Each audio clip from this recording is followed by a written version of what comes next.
on my last video I talked about what has happened to my dad, the current situation of everything that is happening to him. I just needed to just breathe out, to be able to talk to someone, and I feel the only way I could just release the pressure that is in me is just to face my phone and just say something. And I think at that moment I felt relieved because I was really hot. It's just so unfortunate that someone could be this wicked, someone could be this heartless to another human being, to a man of his age. So my dad is a retired soldier. Before he went into the army, his dad willed a land to him, and while he was there, he was able to raise a structure to like the window level, and that structure was there. Long before my dad left that place was not developed at all. There were no structures, just like male bush now. But before he came back, when he retired and got back home, he saw that everywhere is developed. In fact, the only land that was left in that area was just my daddy's land.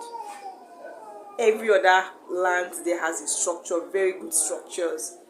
And because my dad was not around, anybody can do anything. They made that land a dump site.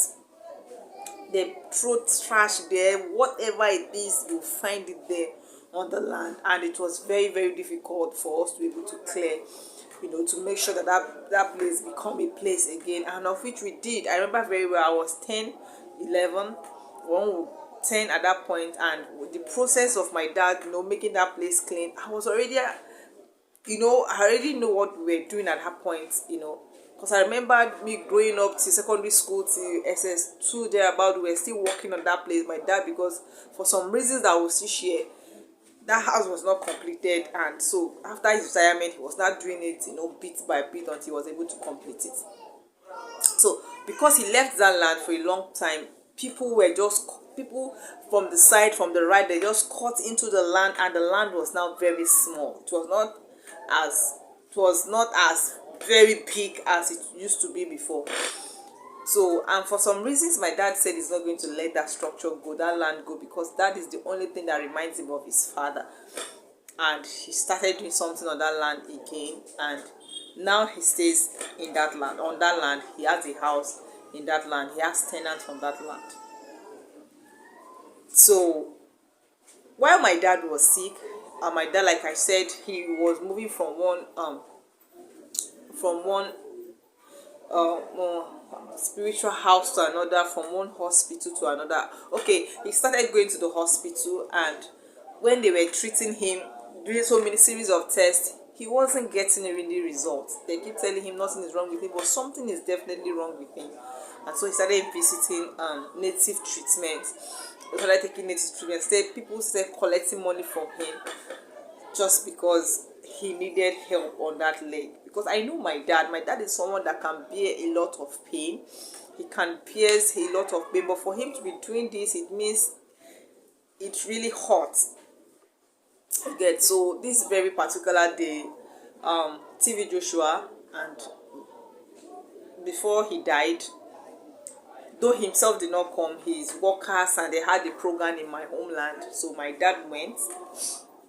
My dad went to that program, and there he was called out, and he was told what was wrong with him, and they asked him to take them to his house, and of which he did. The following day they came to his house, and they were able to trace the source of his problem. Just in front of our house, by our car park, someone dug a pit in that house and buried a charm there, that when my dad was passing, my dad stepped on it, and it became what it became in his leg. And it was revealed to him that that charm was buried by his neighbor. And it's just so unfortunate that this is somebody that my dad is so close. We are so close. Like, this is somebody I know. We share the same. It's just flowers, very tall flowers that they used to demarcate. They had, before my dad came back, they have planted flowers into my daddy's land. Like, it got to the edge of my daddy's of my one of my daddy's how will I call it, the wall, one of the wall of this edge. They've eaten until they got to that part. But my dad, when my dad came, he didn't even ask them to move or to go back to it, just because he does not want trouble. He just let everything. So it's just flowers, very tall, beautiful flowers they use. So we could see ourselves from our compound. We could talk. We passed through their compound and things like that. And it's just so unfortunate that somebody can do that to a man of his age. It is his land.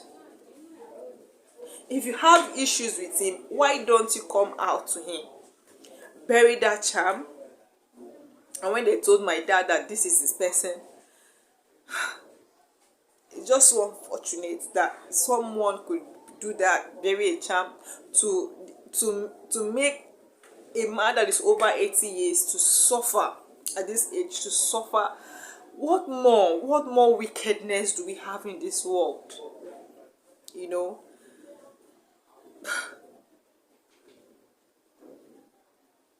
I don't know. It's just so heartbreaking that this is happening to my dad. I don't just know. You know. So the charm was uprooted. But he's still going through the pain on that leg. We are trusting God. We are prayerfully and patiently, faithfully waiting on God that God in his infinite mercy will restore my dad's health, because he does not deserve this. He has served. He has served the Lord. He has served Nigeria. He has served the student. Now is not the time for him to be sick. Now is the time for him to relax and wait when God will call him home. Not to be facing a punishment that a human being. What is his reasons now?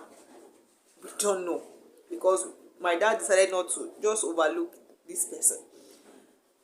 We don't know. My dad did not confront him. Did not confront this person. What more?